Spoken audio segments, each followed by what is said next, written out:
So today we're going to look at finding the derivatives of inverse trigonometric functions, but you need to kind of remember a couple things. Rules about a function and its inverse.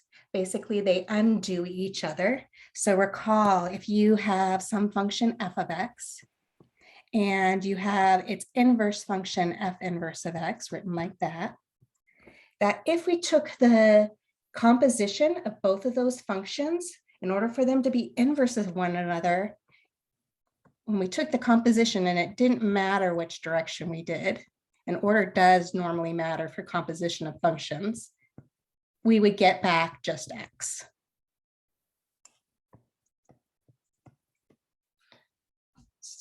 The other thing you have to remember about inverse functions is, in order for a function to have an inverse, it had to be one-to-one.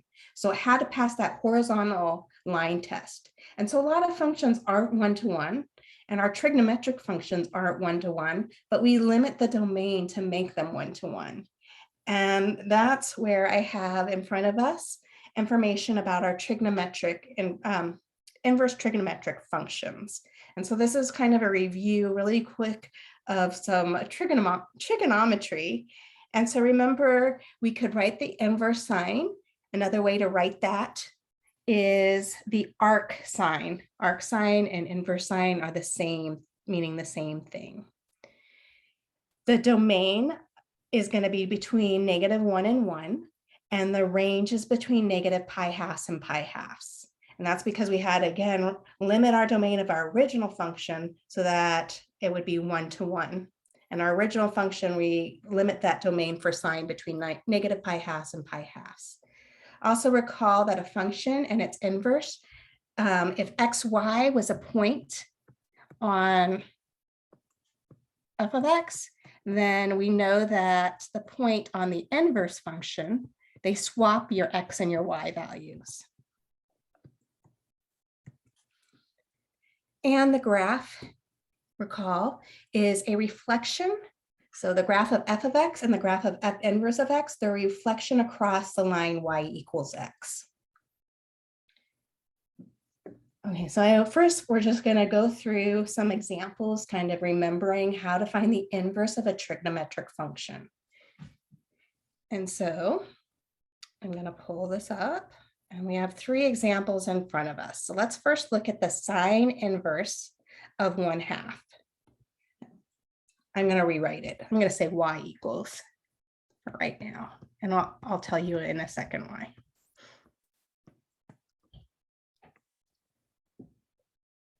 So if we took the sine of both sides, remember that a sine and a sine inverse undoes each other, and it's just going to leave us with an argument.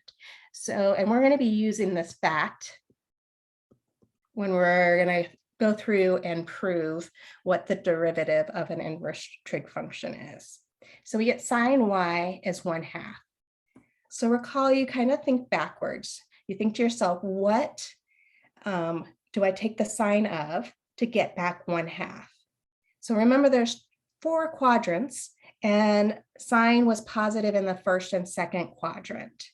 So I know that because this is positive, it's in the first quadrant, but we actually, and it's negative in the second and the fourth quadrant. But because we limited the domain, we're only looking at between -π12 and π12, so that would be the fourth. So I know that this is in the first quadrant. And then I think to myself, what radian could I take the sine of and get back 1/2? And degrees, that's 30 degrees, and radians, that's going to be π6. So in this case, y would equal π6.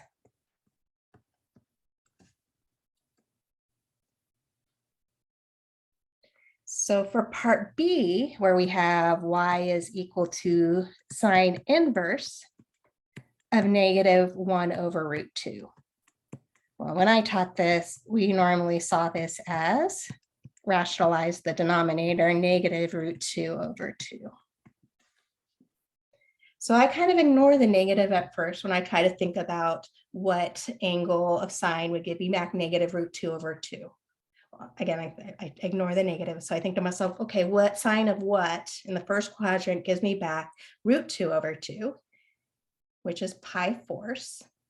And then I think to myself, okay, I need to make this a negative value. And so sine inverse again is between negative pi halves and pi halves. So y would have to be, to get me down into that fourth quadrant, go clockwise, that was going to be negative pi fourths. Recall arc sine is the same thing as saying sine inverse. So if we have y equals the arc sine of root 3 over 2, first I think to myself, sine of what would give me back root 3 over 2 in the first quadrant. And if you have to think about it in degrees first, that's fine. That's 60 degrees, which is the same thing as pi thirds.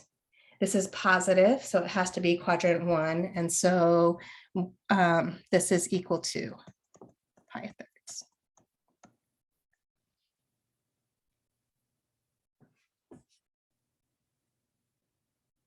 So another example, and then same kind of idea, but this time we're looking at cosine inverse or arc cosine. So are you getting these answers from like the graph of the circle? Yeah, or thinking about it from the graph of the circle. Okay, it's been a while, so I was just making sure. Yeah, so that's why I wanted to do a couple of these, because I know it's probably been a while since you guys seen these inverse trigonometric functions. Hopefully you're kind of remembering. And so it's really important to have those angles down, especially your quadrantal angles. Those are the ones that are either on the x-axis or the y-axis, or like, pi 6, pi thirds, pi fourths, and then all of the reference angles that those hit in the other quadrants. Okay, so the next one, and when I'm doing this with a unit circle, I'm limiting it into different quadrants, certain 2 quadrants, because it was needed to be 1-to-1. So here we have arc cosine of 1/2. So you're thinking to yourself, cosine of what value is 1/2? And that's at 60 degrees or pi thirds. So this right here is just pi thirds.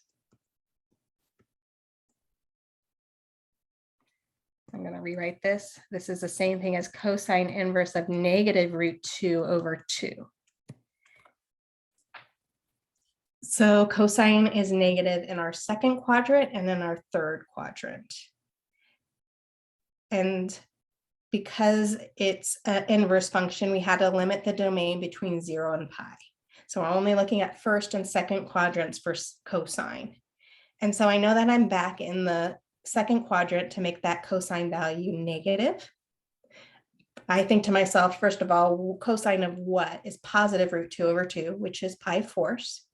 And so if we think about the unit circle, I know to get myself back up, my reference angle is pi fourths, and into the second quadrant, that would be a pi, right?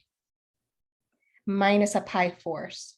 So 4 pi fourths minus pi fourths, this would occur at 3 pi fourths.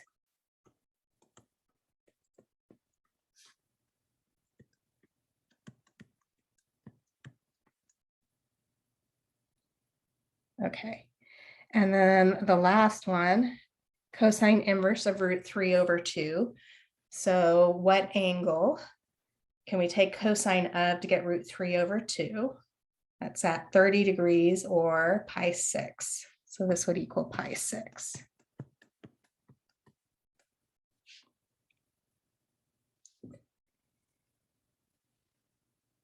The next example, back in trigonometry, sometimes we had compositions of inverse function and an inverse trig function and a normal trig function. So for instance, if you had tangent inverse of sine, or sorry, not tangent inverse, tangent of sine inverse of negative 1/2. So we go to our innermost piece. And so first thing that we're looking at is this sine inverse of -1/2. So again, I think to myself, sine of what is +1/2? And that's going to be 30 degrees. So that would be pi6. But I have a negative here. So I need to get down to that fourth quadrant. And we're just thinking of it as a negative of the angle. And so that's going to be negative pi6. So here we have tangent of negative pi6.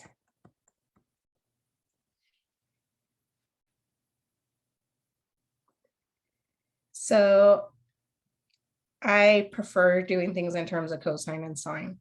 If I have those memorized, I can definitely get the other trigonometric functions. So if you need to, then go ahead and do this.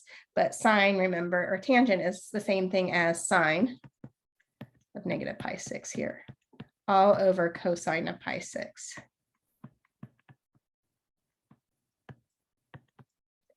Negative pi6. We can use the fact that sine is an odd function, if you remember that, to pull out the negative. If not, just evaluate it at negative pi6. But this is the same thing as a negative sine of pi6. It's an odd function, sine is. Cosine is an even function. So that means that f of negative x is f of x. So cosine of negative pi6 is the same thing that we would get for cosine of pi6. If you didn't remember about odd and even, again, you could just use the fact which quadrant you're falling in and then evaluate it there. So sine of pi6, sine of 30 degrees, I know is 1/2. So we have -1/2 all over cosine of pi6, which is √3/2. I'm going to invert multiply. And so I have -1/2 times the reciprocal of my denominator, which is 2/√3. My 2's cancel, and so I get -1/√3.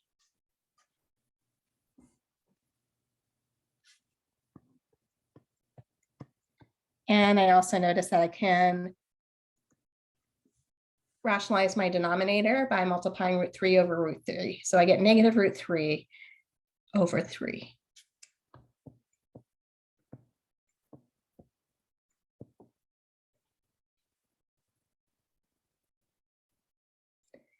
Okay, so that was a quick review, really quick review. And we just kind of talked through them.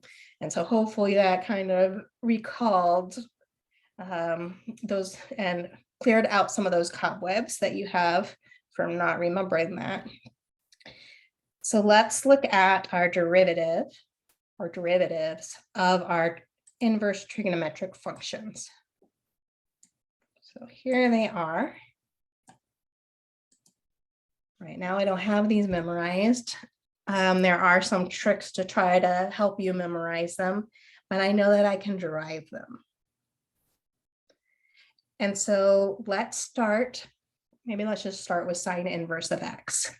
So let's say that we have y is equal to sine inverse of x.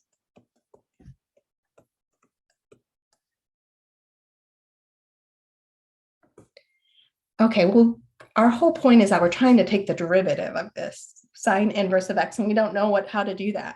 So we're going to use some rules that we do know how to do. Well, we know that if we take a function and its composition of its inverse function, it undoes itself. And so let's take the sine of both sides of our equation. So we're going to get sine of y is equal to the sine of sine inverse of x.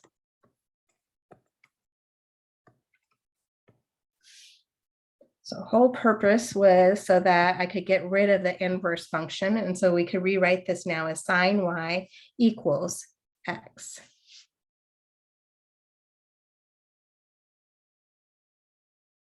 So here we know how to take the derivative of sine of y. Let's use implicit differentiation.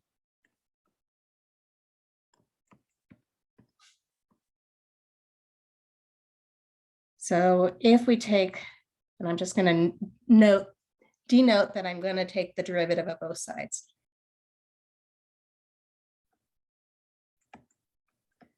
Okay, so I would just denote that as d dx. Do something to one side, do it to the other. We're going to repeat it.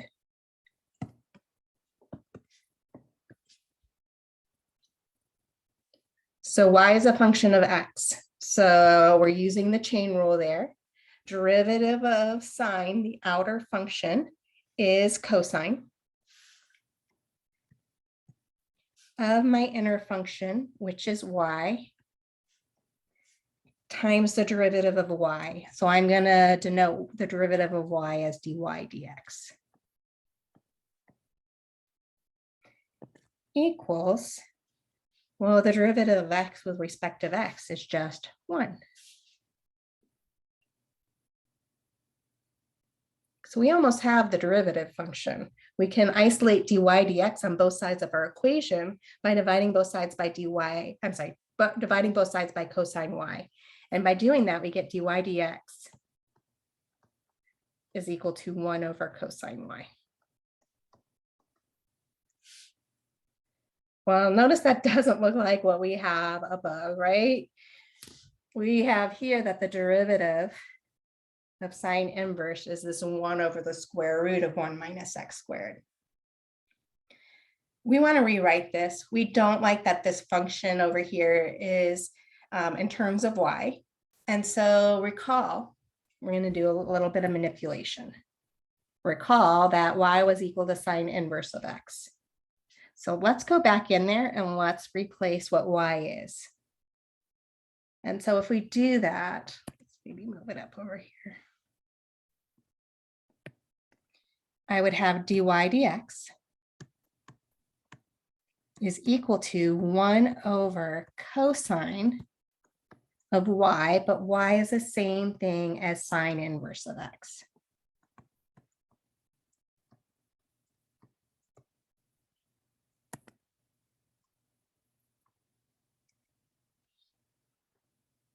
Okay, so we have rewritten it, and we have rewritten that our derivative is a function just in terms of x. But again, it still doesn't look like what we had before. Okay, so we're going to go back to our triangles of trigonometric functions. So first thing that I'm going to do is I'm going to let some variable be the sine inverse of x, and it doesn't matter what we choose. I'm going to choose a. So let a equal sine inverse of x. So recall, if we take the sine of both sides, we can say, well, then sine a equals just x. And let's think of this as x over 1, because trigonometric functions are a ratio of two sides of a right triangle. And so recall, sine was opposite over hypotenuse. So let's make our triangle.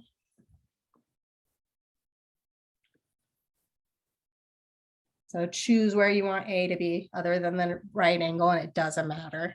So I'm just going to put it down here in the lower piece.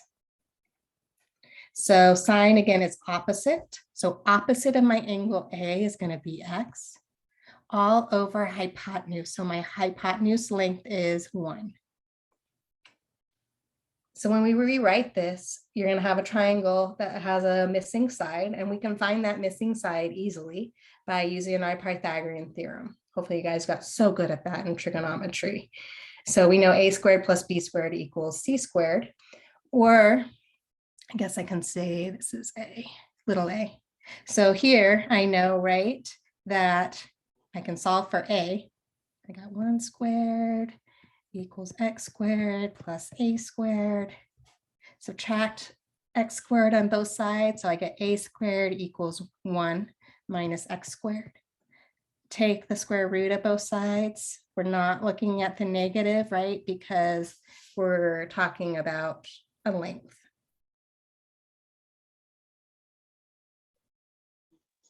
Thank you for that. That was so cool. You like that?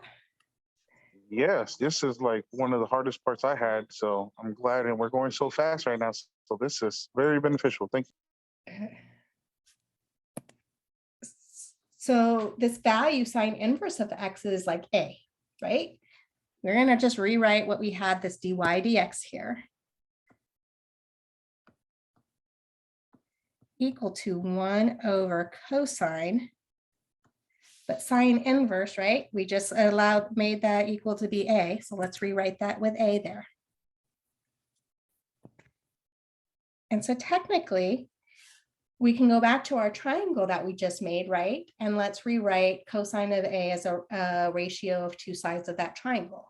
And we know that cosine is adjacent over hypotenuse. So if we look at our angle A, the adjacent side, and I'm going to rewrite it in terms of x, and we just found that that adjacent side was the square root of 1 minus x squared.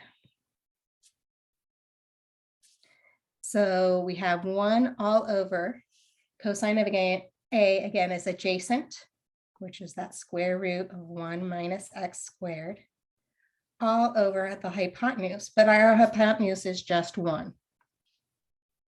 So I really don't have to write that 1 underneath that radical. And if I did, I would rewrite it so it wasn't there. So I'm not going to do that. So we have the derivative dy dx is equal to this 1 all over the square root of 1 minus x squared, which is right here.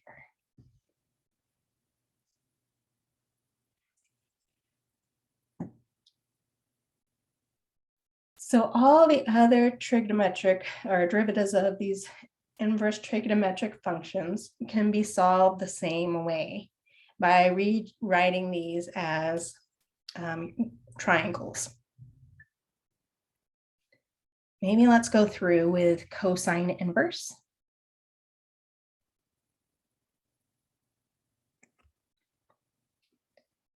And derive that one. And then I know that one of your homeworks is to derive the tangent inverse. And there is a link, or I will make a link to a video that might help you memorize these formulas. Okay, so cosine inverse. I'm going to rewrite this as y equals cosine inverse of x.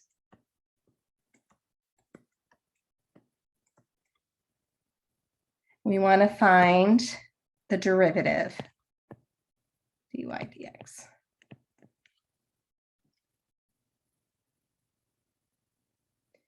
So now we can undo that cosine inverse by taking the cosine of both sides of our equation.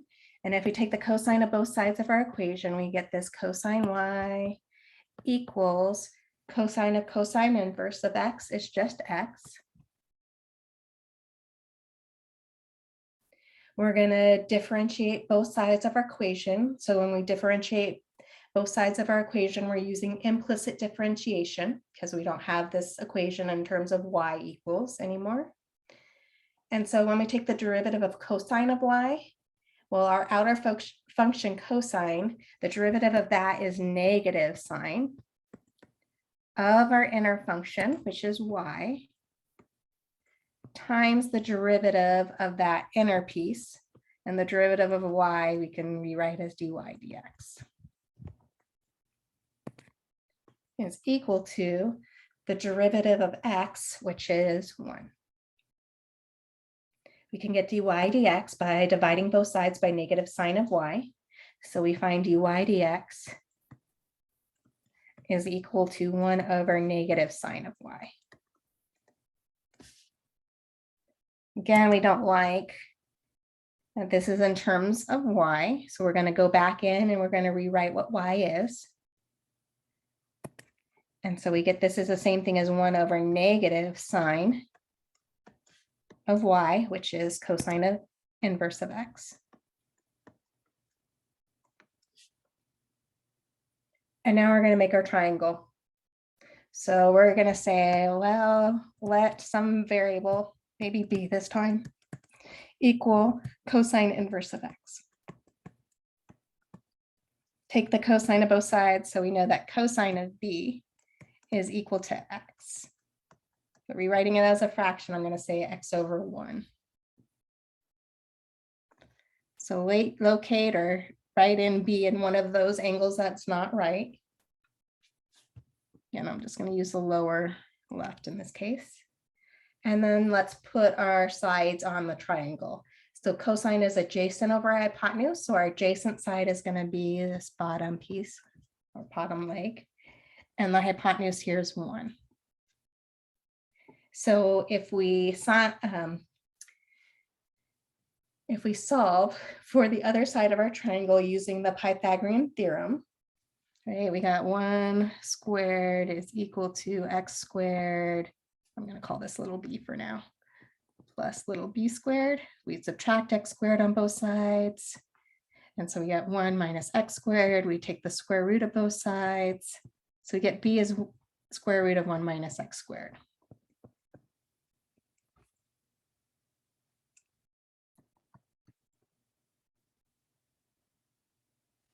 So we're going to go back and replace this. This is the same thing as 1 over the negative sine. Cosine inverse, though, we had chosen to be b. So sine of b. So use our triangle for sine to rewrite that as a ratio of 2 sides.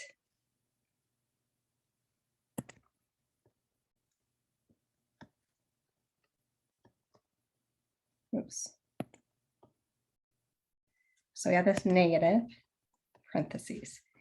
Okay, so sine is opposite. So opposite would be this square root of 1 minus x squared all over the hypotenuse of 1. So I don't need to write that 1. So we just found what the derivative of cosine inverse is. It's equal to the negative of 1 all over the square root of 1 minus x squared.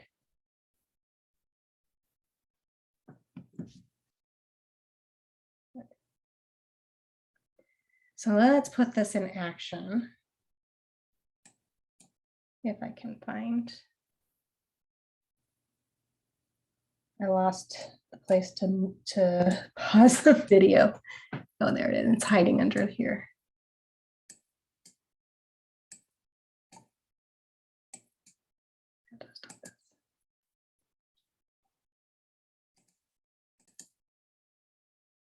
Okay, so I just recall when you're looking at a right triangle, we can define our trigonometric functions as a ratio of sides. Recall that the hypotenuse is always opposite than the right angle, and that's always the largest side. And so I'm just going to call this C. So C is equal to the hypotenuse. And then the other sides we call our legs. And so maybe we can have one down here, A and B. Trigonometric functions, they're ratios of sides of a triangle. And so recall that sine of some angle, and I'm just going to call it theta, is equal to opposite over hypotenuse. Cosine is adjacent over hypotenuse. And tangent is opposite over adjacent. You might remember hearing the term SOHCAHTOA, and that kind of reminded you which sides to do. It really depends on which angle you're looking at, though, depends on which one is opposite and which one is adjacent.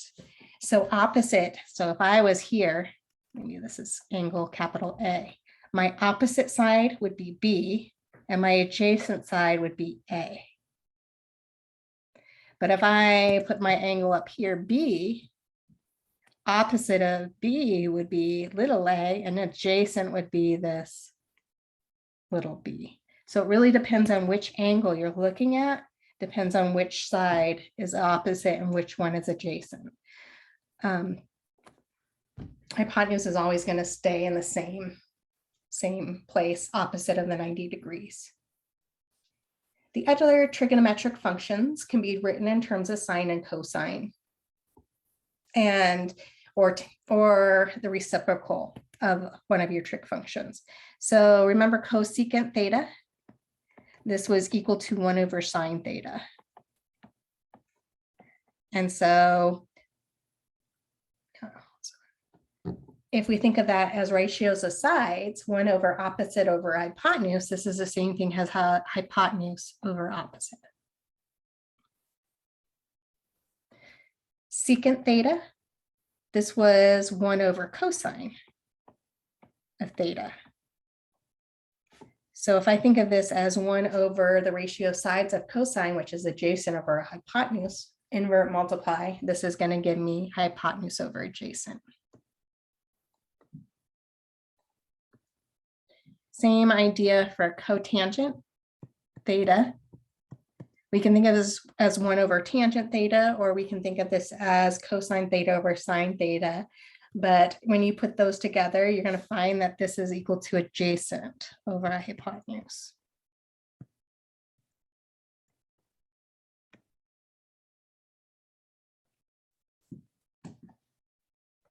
Wait, isn't it adjacent over opposite? I'm sorry. Yeah, you're right. Reciprocal opposite. Thank you.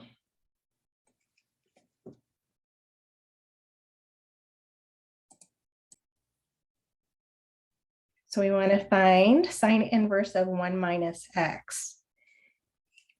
And we want to find the derivative of that. So I notice here that I'm going to need to use my chain rule. I have my outer function, which is my sine function, or my sine inverse function. And so for my sine inverse function, this tells me I'm going to look at 1 over the square root of 1 minus, but this x piece is of the inner function, which is 1 minus x, quantity squared. So it tells me to square that piece, times, now I have to look at the derivative of the inside. Well, that one's not bad. Derivative of 1 minus x is just -1.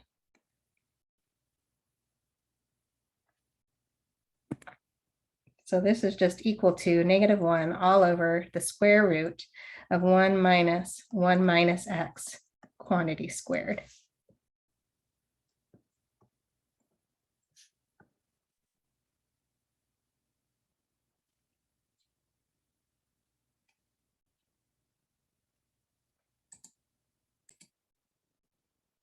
So looking at the answer, it looks like they expanded out what was underneath the radical and combined liked terms.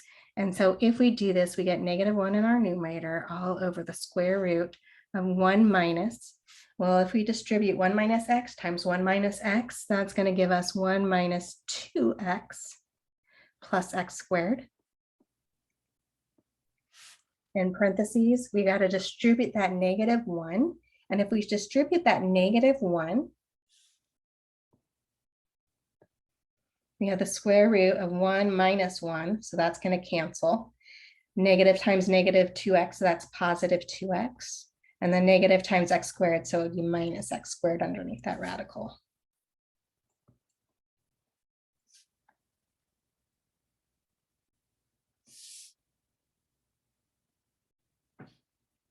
Okay.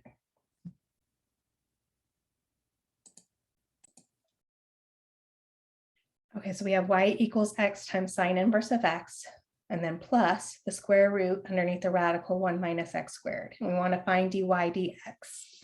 And so notice there's a lot of different things going on here. It looks like we have a product rule for that first grouping, and then we can rewrite that second grouping without a radical. And we're going to need to use the chain rule. So I'm just going to rewrite this a little bit. So we have y equals x sine inverse of x plus, I'm going to rewrite this as 1 minus x squared, and that quantity raised to the 1/2 power. So now let's take the derivative of both sides. So the derivative of x gives us back 1 times my sine inverse of x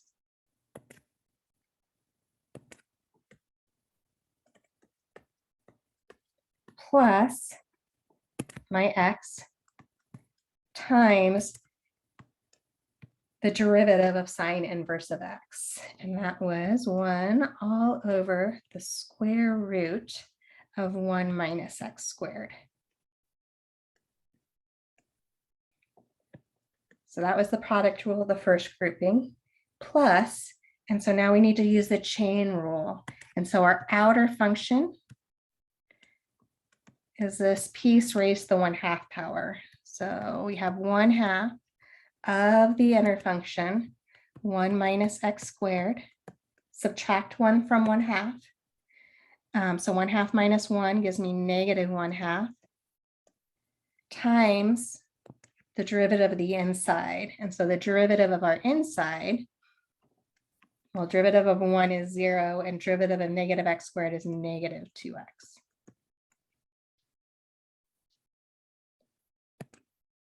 So let's clean it up. Sine inverse of, oops, sine inverse of x plus x all over the square root of 1 minus x squared. I notice here that I have a 2 in my denominator and I have a 2 in my numerator. I have a minus sign, so this is going to be minus. I'm going to be left with an x in my numerator, and I can make this piece have a positive exponent by bringing it down to the denominator. So that would be 1 minus x squared to the positive 1/2 in the denominator, which is the same thing as the square root.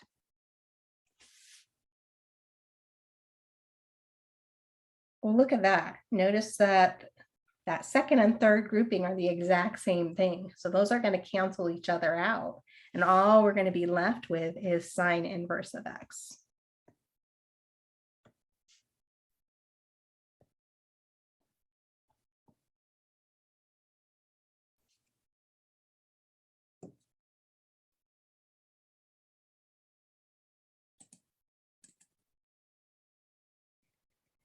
Okay, so some of the homework has limits of inverse trigonometric functions.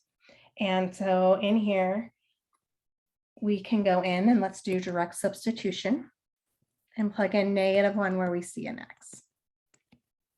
And if we do that, we're going to get cosine inverse of -1.